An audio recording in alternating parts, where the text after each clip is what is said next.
we see how the dynasty ends. Bulls win 6 titles in 8 years. The question I thought is kind of, a modern day dynasty, which is the New England Patriots. Different sports, but a lot of similarities. The Bulls and the Patriots each won 6 titles.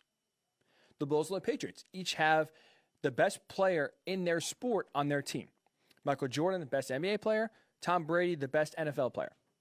You both have legendary coaches. You had, obviously, Phil Jackson, one of the best coaches in all of NBA history. Bill Belichick, one of the best NFL coaches in history. You have that great combo that stayed together. So there's a lot of similarities between the Bulls and the Patriots. This is why I want to kind of ask the question, who is the better dynasty? The Bulls or the Patriots? Bulls did it over 8 years, Patriots doing it over 2 decades.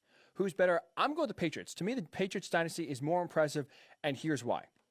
Number one, the NFL, it is so much harder as a league, or excuse me, as a team in that league, to build and then sustain a dynasty. There's so many measures in place to prevent this from happening that for the Patriots to create a dynasty over 2 decades is what makes it very, very, very impressive. And here are the few measures I'm talking about. Number one, salary cap. You have a hard salary cap instituted where all 32 NFL teams have to reach a certain number. You can't exceed it no matter what. So decisions have to be made. You can't overpay and basically pay everyone on the team whatever you want and hoard talent because guess what? It doesn't work economically. You can't do it. So the salary cap prevents from basically teams hoarding and basically writing blank checks to every single player they want and basically allowing the richest owner in the game to have the best team because he could pay whoever he wants, however much they want. So the salary cap creates parity. You have draft picks, and the drafting system allows the worst teams the top picks. So theoretically, the worst teams every year have a chance to draft some players that can change the franchise around and at least even them out.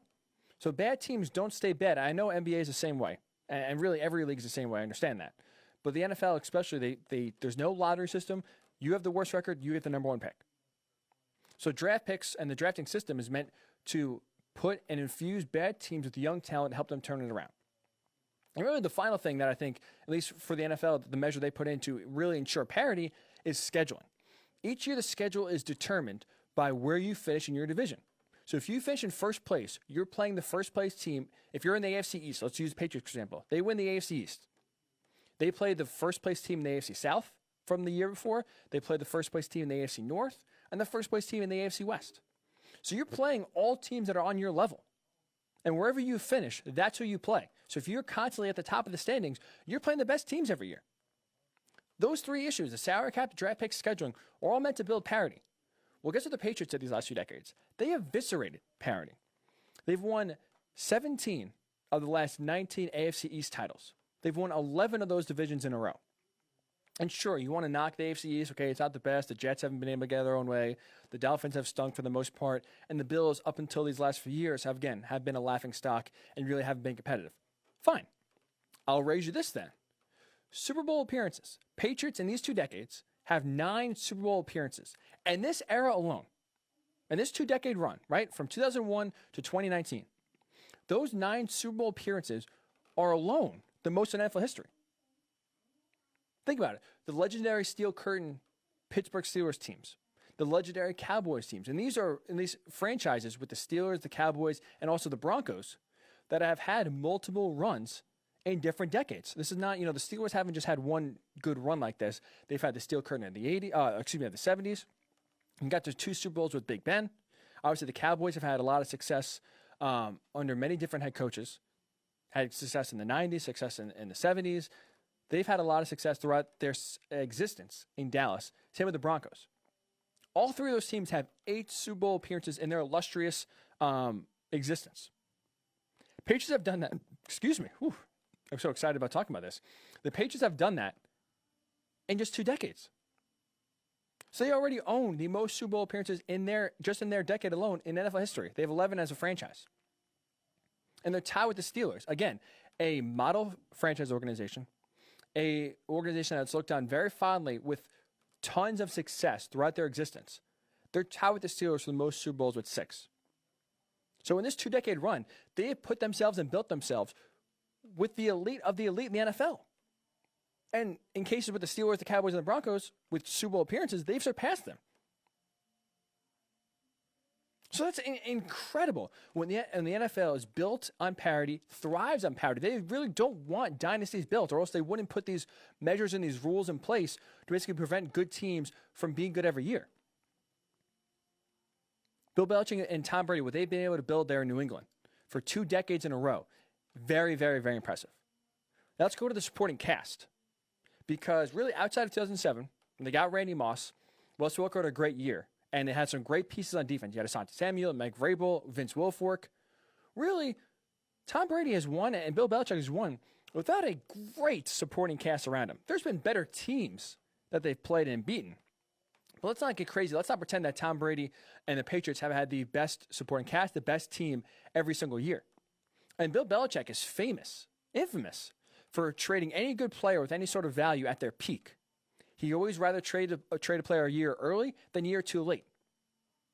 Same really with the Bulls dynasty, which is ironic that they rather end the year early than try to drag it out and have a bad year, not make it, and end it a year too late. So many good players, especially on the defensive side. Once they got up to a certain level, Bill Belichick would just kick them out. All right, you're gone. Let's get some 4th-round draft picks and let's draft the next replacement. Let's get some cheaper talent. He's been able to get lesser players in later rounds in the draft and put them in and make them winners, make them contributors to where they'll get paid a ton of money. And as we see, they don't play for the most part as well outside of New England that they do once they're there in a Patriots uniform. So throughout the 2-decade run, it is constant shuffling of the roster. They're not winning with the same core group of guys. Receivers are coming in and out. Offensive line is coming in and out. Defense is coming in and out. The only constant has been 2 guys, Tom Brady and Bill Belichick. The supporting cast has come in, gone. It's been rotating, and still, the Patriots for 2 decades have been at the top of the league, have been one of the elite teams in the league, and again, have won 6 Super Bowls, got to 9. And the third and final thing for me, this is the overriding factor for me and why the Patriots are more impressive than the Bulls. Longevity makes it more impressive. The Bulls did it 6 and 8 years. And I'm not trying to diminish that because as we talked about with the takeaways, the more you win, the harder it becomes and the pressure increases. So when you're winning that much in a short period of time, it's a pressure cooker. It's incredible how much duress, how much strain, how much attention's on you when you're winning that much in such a little time. But think about it. The Patriots have won in different decades, beat so many great teams at so many different stages, that to me, that's what makes it so impressive. And think about it. They started their dynasty by defeating the greatest show on turf with Kurt Warner and the Rams. Win that first Super Bowl, boom. They kind of take the torch from them. Greatest show on turf, had a little run. Now, boom, the Patriots are the face of the NFL. They defeat the Legion of Boom. You had a great Russell Wilson Seahawks team led by their defense. They smoked Peyton Manning and the Broncos the year before, going for back-to-back Super Bowls. You know, they make a great play in defense. Malcolm Butler there gets the interception, obviously. But they defeat the Legion of Boom. Really, that was supposed to be the next up-and-coming team. The Seahawks were supposed to be the team. They are young. They were energetic. They were great. Always a great sound bite. And that defense was young and hungry, vocal, and they let you know how good you are. That was supposed to be the next up-and-coming dynasty. They were supposed to be the ones to take the torch from the Patriots and kind of be the face of the NFL going forward. Well, the Patriots took that torch right back. They beat the next boy wonder, Sean McVay. Everyone, at least first laughed at the hire. He was so young. How are you going to do this? All of a sudden, in Los Angeles, he goes there, and the Rams, all of a sudden, this new offense, different plays. All of a sudden, everyone's like, whoa, this guy's legit. The Rams are great. We need the next Sean McVay. So they beat the next boy wonder. They're home to 3 points in the Super Bowl to win their last Super Bowl. So they've done that, and they beat the future GOAT. And Patrick Mahomes is the face of the league right now. He is the guy. He has already taken the torch from Tom Brady. But let's not forget, before Patrick Mahomes and Andy Reid got over the hump this year, won the Super Bowl, last year at home in the 2018 AFC title game, they were poised to finally put the dagger in the Patriots. They were supposed to be the ones, similar to the Pacers, similar to the Jazz, compared to the Bulls. They were supposed to be the ones to put them out, be the ones to take them out, and now be the next face of the league. Well, it didn't matter. The Patriots did what they had to do. They weren't the better team. Patrick Mahomes was the better player, even up to that point, and they still defeat him in Arrowhead in overtime. So going from 2002 to 2019 for me is why the longevity over that 2-decade run has made the Patriots the more impressive dynasty. Longevity, without a great supporting cast and basically a constant shuffling of ancillary players around Tom Brady and Bill Belichick. And because the NFL is so dead set and made on parity, to be that dominant for that long, to me, is what makes the Patriots a more impressive dynasty than the Bulls. Let's get your thoughts on Facebook, Worldwide Sports Radio Network. If you're on Twitter, WWSRN_radio. Scotty Bonner writes it on Facebook. Not even close. Patriots 2001 until still going last time I checked. Reports of our demise have greatly exaggerated. Okay, Scotty, obviously, speaking of our demise, he's a Patriots fan, right? A little bit of homework, but I think he's right. Now, I think he's right with the Patriots having the greatest dynasty because, again, he cites longevity. Started all the way back in the beginning of the decade, and it spans 2 decades, or beginning of the century, spans 2 decades. Now, Scotty, I'll be honest, and I did a segment a few weeks ago talking about how the Patriots, by not bringing back Tom Brady, by not paying him all that money, are actually in a good spot going forward, or in a better spot to rebuild and reload to get another run at it for 5 or 10 years. Now, I think it's safe to say the Patriots dynasty right now is over, right? I think once you have Tom Brady leave, once you have the biggest on-field piece leave, it's a new era. So the dynasty can't continue if Jarrett Stidham goes and wins, let's say, 5 Super Bowls in 10 years. It's going to be a new dynasty, new era. I think we have to take that into account. But I think he's also right. I mean, I don't think the Patriots are all of a sudden just going to go into a hole and be awful like they were before Tom Brady and Bill Belichick came to town. Scotty Bonner is on board. The Patriots are the greatest dynasty. We have Chris Rodriguez also commenting on Facebook. Hands down, the Bulls. Six titles in 8 years. Nobody ever beat them in the finals. The Patriots have lost, and tons of controversy surrounding that team. So Chris, okay, he's going to roll with the 6 out of 6 finals MVPs from Michael Jordan. No one's ever beat them in the finals. But again, the reason why I'm leaning the Patriots is because, so despite their 6-3, right? They're 6-3, lost twice to the Giants, once to the Eagles in the Super Bowl.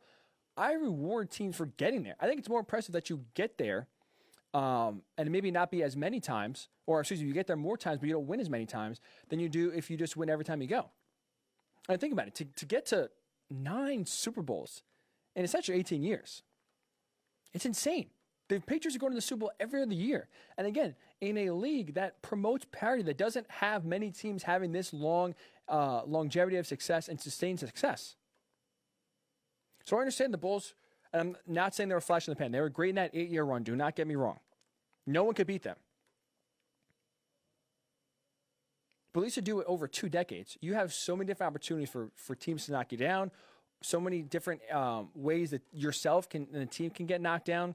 I reward, even if they don't win, getting to the finals, getting to the Super Bowl, I reward appearances as well. I think it's just as hard to get there, let alone win. I think sometimes we focus only on winning and don't give teams enough credit for just getting there to get to 9 Super Bowls. And again, in that 2-decade run, they've gone to more Super Bowls than any other team in NFL history. Not in that time, in history. So you have that much success in just 2 decades compared, and you have more success than any other team, more than the Steelers, more than the Cowboys, more than the Broncos, more than the 49ers. All legendary, impressive organizations that have had a ton of history throughout their time. To be that successful already early on, at least to me, is why I would absolutely put the Patriots and put them above the Bulls in terms of who has the more impressive dynasty. And that's why I would put Tom Brady over Joe Montana. Everyone wants to cite Joe Montana going 4-0 in the Super Bowl.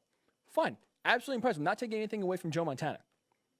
But think about this. Tom Brady has been to more than double the amount of Super Bowls that Joe Montana has been to. That's the argument I always go back upon when anyone tries to say that Tom Brady's not the best quarterback of all time.